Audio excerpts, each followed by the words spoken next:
Welcome back to The Narrative. I'm your storyteller, Callistra Faria. Joining me now is Michael Batiste, former opposition leader and former MP in Grenada. He's also a farmer and an electrician. I think I got that one right. He's also a qualified electrician, which he told me last time he was on my show here. And he's here now to talk about the state of the nation, what we're doing right, what we're doing wrong, and his assessment of where the nation is after 3 years of the leadership of Prime Minister Deacon Mitchell and the National Democratic Congress. Welcome to the program, sir. Good morning, pleasant morning to you and all the wonderful listeners out here. I'm delighted to be here with you this morning. 3 years in, what would be your initial reaction to the assessment to the current state of the nation? Well, I would say it's disappointing, very, very disappointing. In 2022, a group of young men led by Prime Minister Deacon Mitchell, they had a well-crafted, calculated message to Grenadian people. They spoke of transformation. They spoke of improving on the quality of lives for Grenadians. But as we are here today, 3 years later, we have yet to feel the impact of that much talked about transformation. And I say so, one, the crisis in health. I can't say that was created by the National Democratic Congress, but what I can say with some measure of certainty, the state of our healthcare has gotten worse under the National Democratic Congress. And it is safe to say too that they have not put any measures in place to alleviate the sufferings of people that go into this healthcare facilities. Number two, the crisis in the cost of living. They came in and they rolled back on the CIF as pre-COVID 2019, but they had no measures in place so that the people of Grenada would experience lower costs in the grocery store. That did not happen. And as such, price skyrocketed. Today, we are faced with a high cost of living. And may I repeat, the National Democratic Congress is not responsible for the high cost of living. But what they are responsible for is not putting measures in place to cushion the impact of the cost of living. Every country in the world knows that we are in a global economic war with the tariffs identified by the United States, but they are doing whatever they can. They are boosting up the local production. They are reducing on their food import bill so as to get our people to recognize what is happening and act accordingly. So far, the only thing I heard from the Prime Minister telling our young people and the nation is that we must plant black pepper at a time when our productive sector, Windsor, Cloget, Chantilly, Belvedere, and these areas, productive lands are in high woods. I did not hear the inspiring leadership coming from the Prime Minister. I look at the development of our youth resources, an area where he spoke with great passion about. And a few days ago, I was listening to the Minister of MIT, and he was saying that they going on the block and pick up some people, and they learn a tour, as they say, a thing or two from construction, and before you know it, they're building houses, they doing electrical work, and they're doing plumbing. And I'm saying, Lord have mercy, because well, you know, Mr. Batiste, let me stop you here. I saw that video too, and what I noticed is that there is no context. If we're talking about the same video that was cut and the Minister of Finance speaks and then the Minister of MIT speaks and then the Minister of Social Development speaks, that are a series of clips that was put together that does not really provide context for the comments that were being made. So I do not know whether or not here on the narrative we want to use it as a measure for anything. And Well, I want to backtrack on health a little bit. Let's talk about, you say that healthcare has gotten worse. And we all understand, and I agree with you that yes, the problems in healthcare did not start 3 years ago. I had Andrea St. Bernard, who is named as the sponsor of the new hospital project, and I asked her, you have this major, ambitious project, great sounding, but what are we doing now to fix what we have for the people who are sick now and the people who are dying now? And there was not much of an answer for that, in my opinion. So you tell me, why do you believe the healthcare sector is in crisis? well, it is in crisis because people are going to the hospital for simple procedures, scan, blood tests, X-rays, and so on. They're directed to, to go to facilities outside of the hospital, and they must have the resources to to do this test. Now, I am saying here is a government who have signed $100 million agreement with Mount Sinai to take care of our facilities or to lend assistance in improving healthcare. And at the time of the signing of the agreement, there were no medication at the hospitals. All equipments are broken down. And one would ask themselves, how in heaven's name, in signing $100 million agreement with Mount Sinai, how would that solve the problem of healthcare in Grenada? Mount Sinai, a reputable institution, but they cater for people with health insurance in the United States. I think this government continued to put the cart before the horse. Instead of embarking on a national health care insurance plan, whereby Grenadians at home would be able to afford these services, they're gone now and they're paying $7 million a year to these facilities. And our people will not be able to afford these facilities, knowing what and the type of service Mount Sinai would provide. People on Medicare, Medicaid, Blue Cross, Blue Shield, those are the people that they're catering to. Where in heaven's name would a Grenadian able to afford that? Aren't we tired of seeing Grenadians going around the country with a hat, a GoFundMe, and on a truck, begging for assistance for healthcare? Look, the previous government, they had an agreement with Cuba, whereby Cuba would take in a few of our people to do elective surgeries or emergencies or what have you. One would have thought that this government would improve on that agreement that we had with Cuba, knowing that Cuba was with us since 1979, training our professionals, training our young people in the field of medicine. One would thought that we would embrace Cuba and maybe contribute some of that $100 million to Cuba. And when our people is in need of elective surgery, we could put them on a plane and send them to Cuba for surgeries that we can't afford at home. And the question begs itself, have Mount Sinai ever assisted one Grenadian in times of emergencies? And knowing the international reef and the embargo between the United States and Cuba, are we saying to the Cubans that we're going to push you under the bus? That the human service, the free service that you gave us for all of these years, that would be out the window? No consideration was given to them? So I don't know how in the world this $1 billion hospital is going to fly.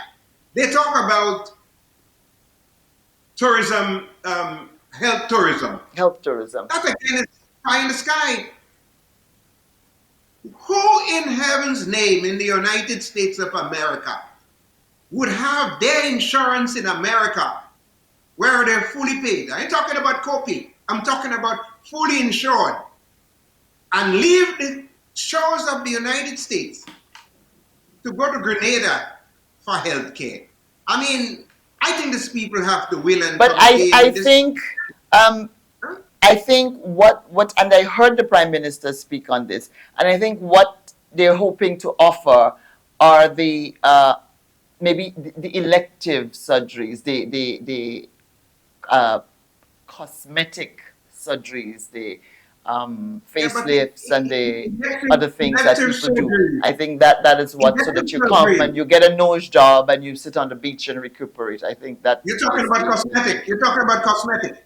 cosmetic surgery. I think he did specifically talk about that in terms of the that which they hope they would incorporate, they would have in this new project that they're doing, that would allow Grenada to raise the money to be able to deal with the welfare side of healthcare delivery.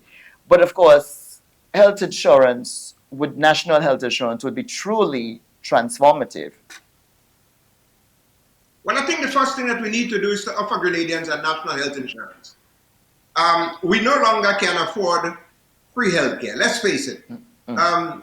There's nothing wrong with asking a Grenadian to pay a little something when you go into a hospital, knowing that it becomes a costly exercise today.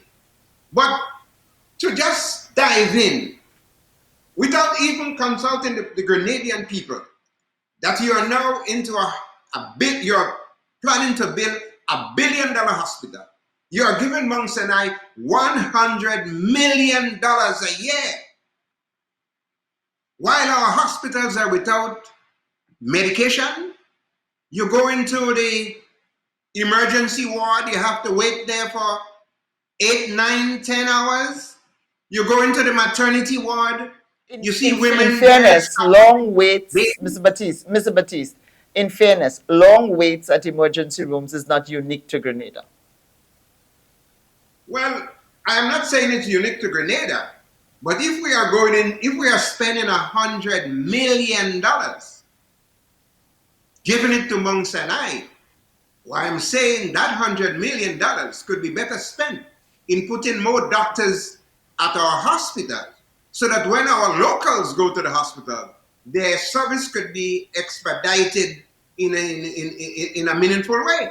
That is what I'm saying. So Because we you're are saying spending money. use the money to give us doctors, use the money to give us medication, use the money to improve our administrative systems at the Equipment, hospital while we're equipments.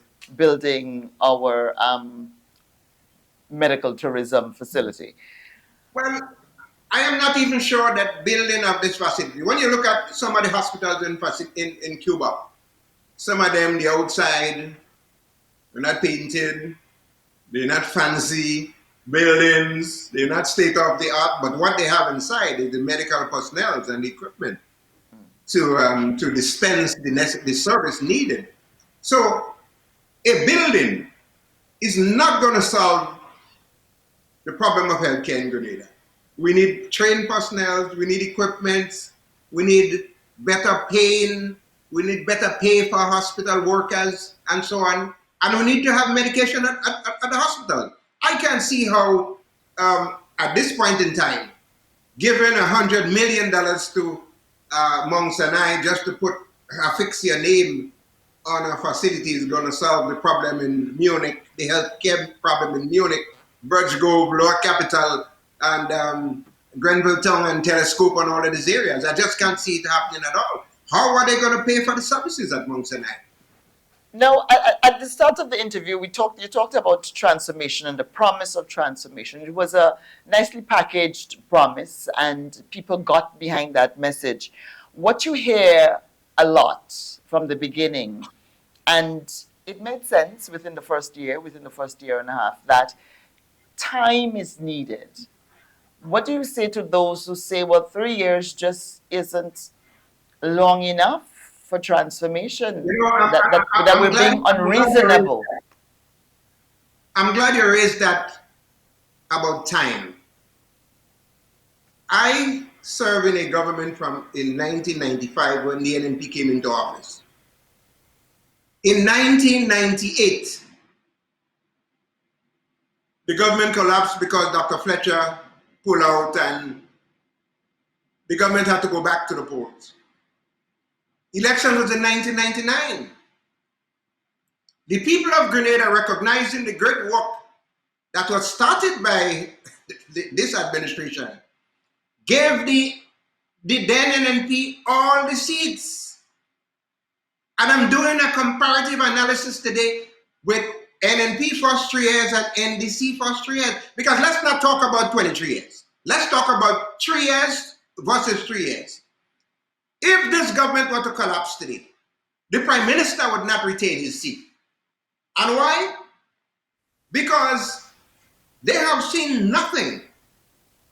They have seen nothing of substance to give them another 5 years. Some say that the NNP was there for 23 years. It was not a 23-year term. It was based on a first term, a repeat of the first term, and so on and so on. So you can't say 3 years is not enough. Look at the record. This government have removed all the financial guardrails in government surrounding in relation to the finance and store rules or financial activities of the government. Mm-hmm. They have removed all the guardrails.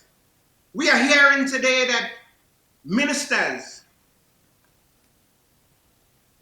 are now raiding GDB Bank, even though the charter of the bank says that the executive should not access loans from the bank. We are hearing that a cabinet minister went to the Prime Minister and identified corruption that was taking place under his ministry. We're talking about the corruption that the minister have identified to the Prime Minister that's happening in one of the statutory bodies. And what did he say? He got fired for his troubles.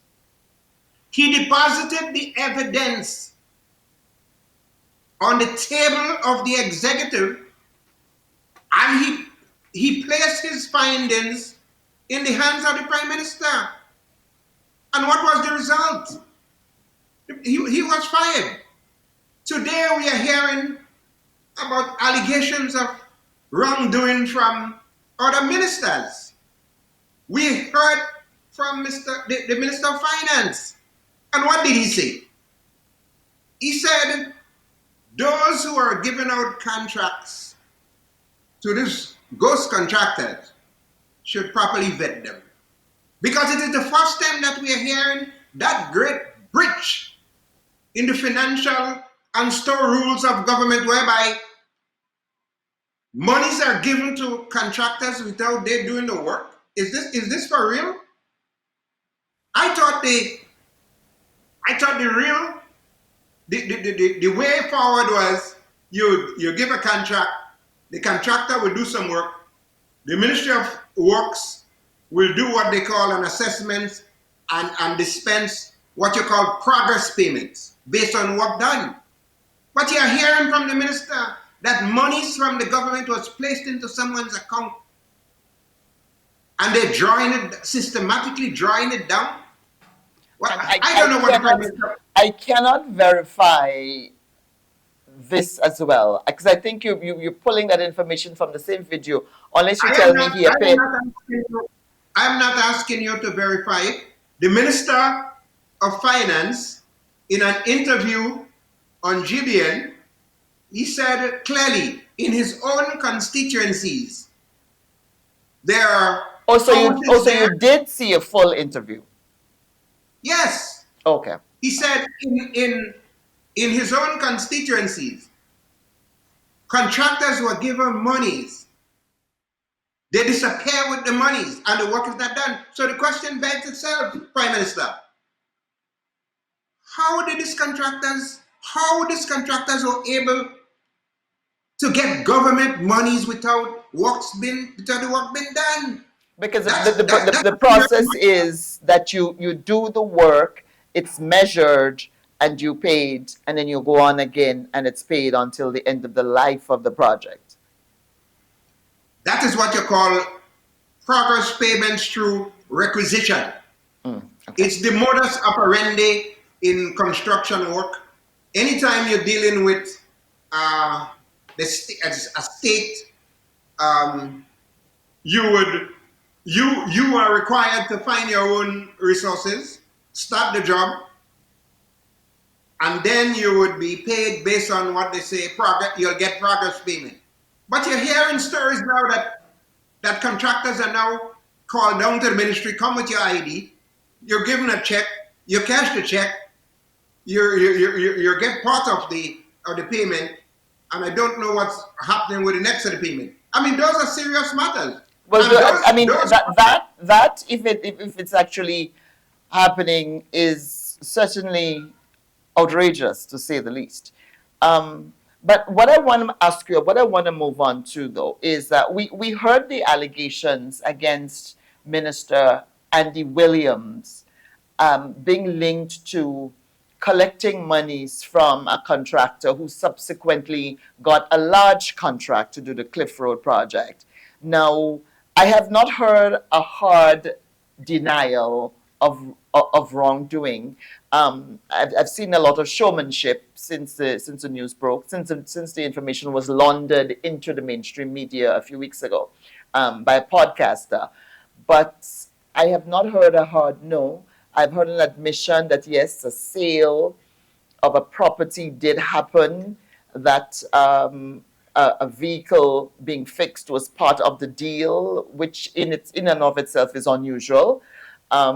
But I have not heard a hard no, and I certainly have not heard the government, because this is involving. I've heard the party has spoken, but not the cabinet, not the government, the executive. This involves the executive, and we haven't heard anything.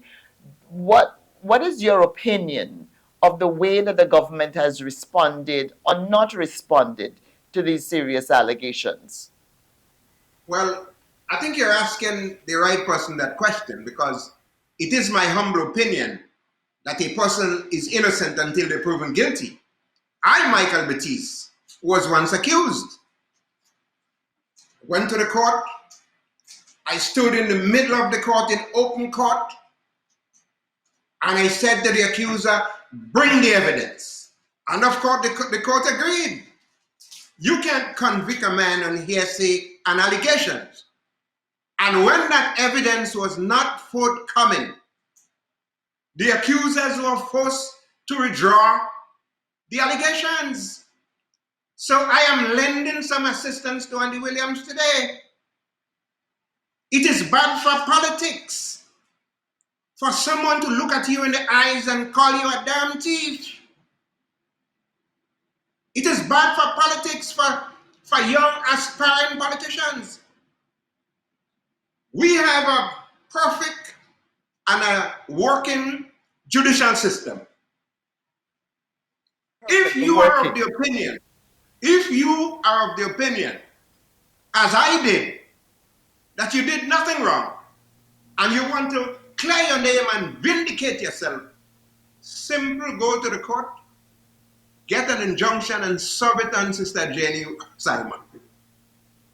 The court would ask her to lay on the table of the courts the evidence that she has in her possession, or she must cease and desist from saying so.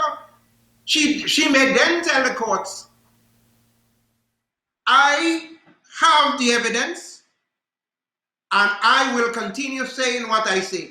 She will then share it with the court. I am of the opinion that Mr. Williams is concerned that the accuser have some evidence that he does not want come to light. That's the only thing I can see, because I can't see how you have a family, you have friends, you're in a government, you are tarnishing the good name of your government, the prime minister, and you are sowing sour seeds on aspiring politicians by this vicious accusation. She didn't say allege. The accuser is looking at you in the eyes and she's saying, you got a bribe. Brother Andy Williams, do the country a favor.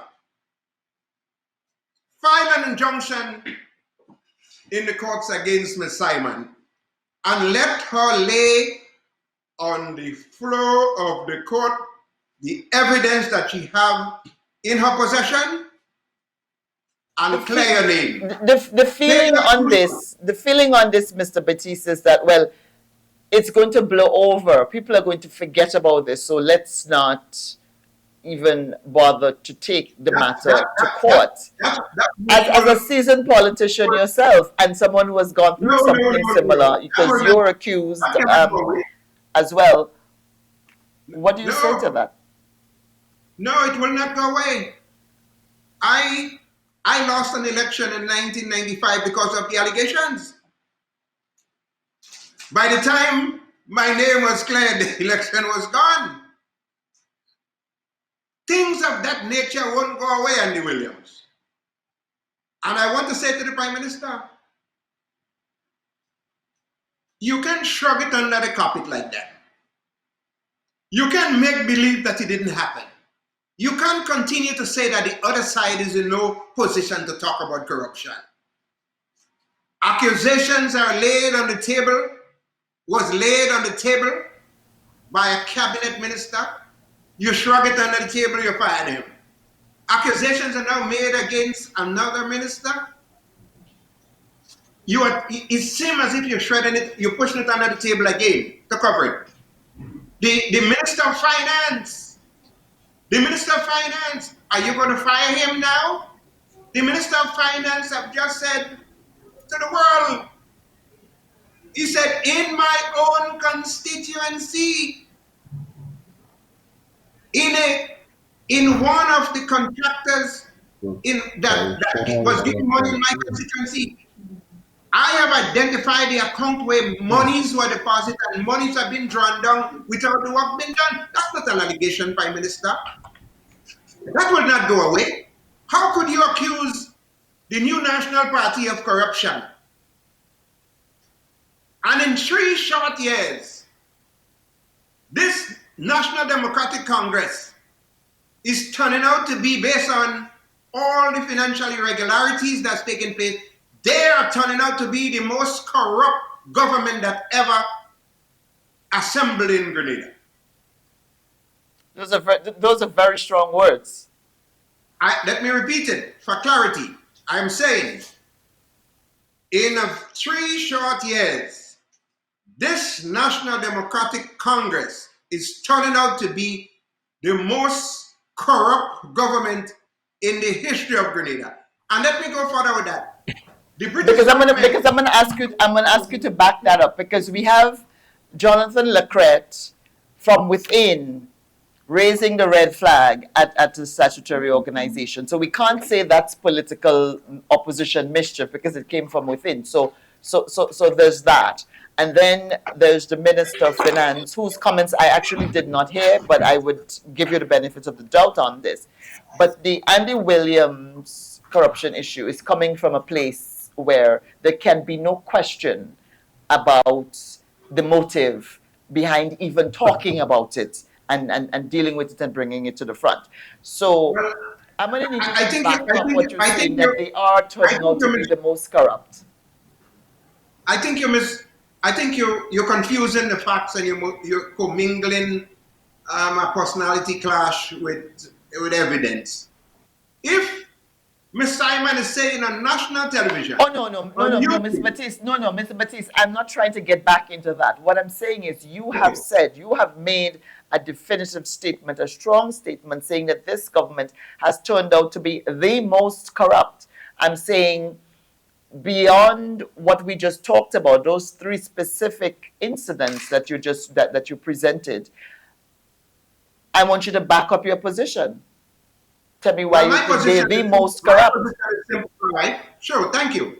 Number 1, how on earth is a contractor able to collect government monies before the work is done? That's number 1. How on earth contractors are being called down. Come with your ID. Give them a check to go to cooperative bank, cash the check, deposit the cash in your own account, and draw down on it without doing the job. Number 3, Mr. Lacrette, a trusted, respected person, a cabinet minister, did his own investigation. He said he deposited his findings. Mr. Minister Lacrette deposited his findings on the table of the cabinet and in the pockets, in the hands of the Prime Minister via email. So let me jump in here. Let me jump in here to say, Mr. Baptiste, having said all that, because I heard you the first time, with all of that, why do you say, because the NNP also had a massive allegations of wrongdoing attached to their name as well. You are now saying that this administration is turning out to be the most corrupt. And I'm asking you, besides those specific examples, why are they the most? The most. Let me tell you why they're the most corrupt. The government seemed to create a self-help program for ministers. Ministers appoint the director of GDB. Ministers appoint the manager. Ministers are now able to go to the bank, the GDB bank, and collect millions in loan. Mr. Andy Williams is an example. And we heard Mr. Williams said any other examples besides Andy Williams, whose relationship with the GDB predates his ascension into the parliament? Well, Mr. Lacrette has admitted that the GDB approved a loan for him. He said so. After he was in the cabinet. When he was in the cabinet, he said the GDB approved a loan for him. But he said his conscience would not allow him to take the loan after he realized that it was against the charter of the bank. So the question must be asked, why are all of these guardrails broken down, Prime Minister? Whether it is in the ministries where checks are given to contractors for not doing the work, drawing down on the monies and disappearing. Whether or not is evidence. But Ms. Baptiste, I want us to move on a little bit to the issue of transformation. When you talk to those who support the administration and who are part of it, and you ask, what have you done? They say 2 things. They say, we paid the pension and we adjusted the minimum wage for the first time in a decade. Transformative or not? Well, look, the functionaries of government is to pay salaries, collect taxes, pay pensions and whatnot. And let me just add here, it is ironic how they're blaming one man for not paying the pension. The NDC government was formed in 1998 out of a disagreement with Mr. Blaise. And that was over retrenchment of workers. At the time, they were trying to cut down on the amount of workers in the public service because obviously the IMF and the World Bank and USAID said it was not sustainable. So the NDC was formed out of this agreement. In 1990, they came into office and they started rehiring some of the very said people that was laid off or got retrenched.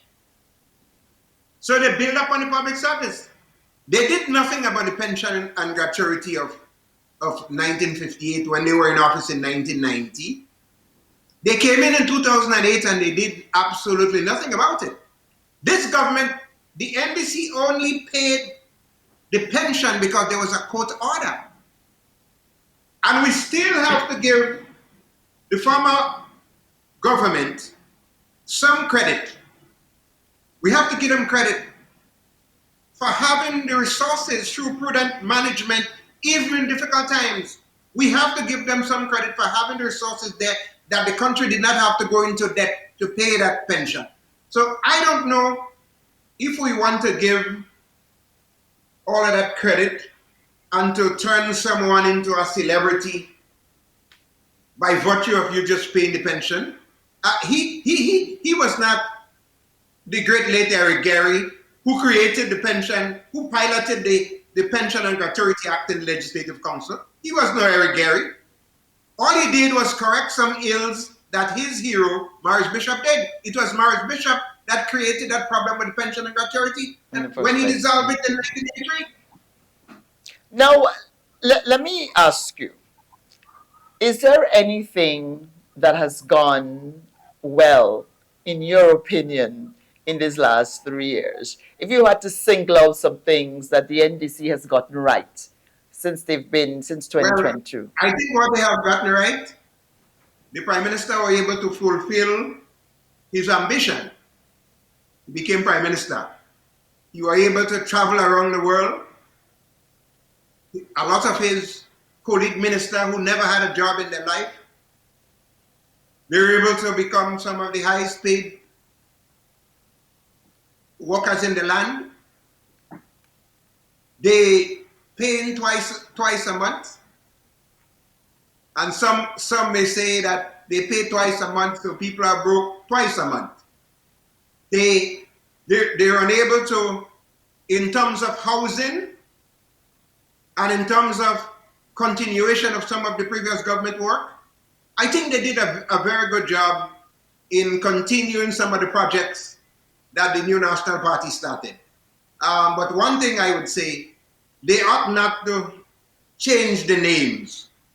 Just simple continuation.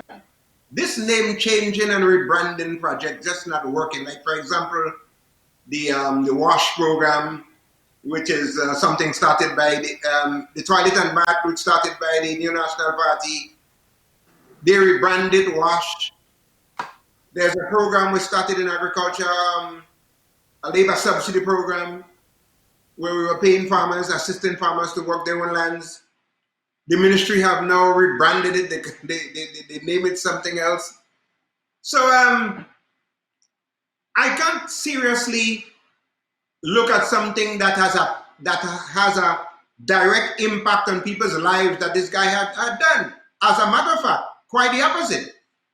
They have helped to increase on the cost of living. And look at what they did. They came in and they increased on sugar.